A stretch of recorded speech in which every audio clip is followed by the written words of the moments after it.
La mission est d'acheminer le matériel en haut d'une plateforme, accéder au sommet de l'éolienne, 90 mètres de haut, afin de permettre le remplacement d'une balise de signalisation. Mon camarade se prépare à prendre ses équipements de protection individuelle. Cette application, pour moi, enseignante, est vraiment très pratique parce que ça permet de les faire travailler en autonomie. Vous allez voir que c'est assez ludique, donc c'est bien mieux qu'une activité documentaire. La plupart des plastiques viennent des villes, qui à cause du vent roulent jusqu'aux rivières et au niveau des fleuves rejoignent des petits îlots de plastique, qui ensuite, ces déchets avec le courant marin, rejoignent une gire de plastique. Une gire de plastique est un grand vortex de déchets qui tourne grâce au courant marin.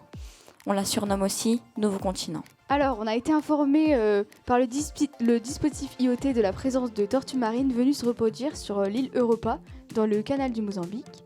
Et donc, notre objectif étant de les géolocaliser pour connaître leur activité, nous serons en communication avec Yanis, notre scientifique sur l'île Europa, qui va vous présenter la première méthode pour localiser des tortues. Je vais donc utiliser la première méthode, c'est-à-dire la triangulation. Pour faire cela, je vais utiliser le RSSI, c'est-à-dire la puissance d'un signal reçu par un récepteur me permettant d'évaluer une distance. Et donc cette expérience, ça nous a permis de comprendre comment on développe un projet et de voir que c'est pas si facile que ça. Et ça nous permet de nous projeter dans des métiers comme l'ingénierie autour de l'environnement ou de la biodiversité marine.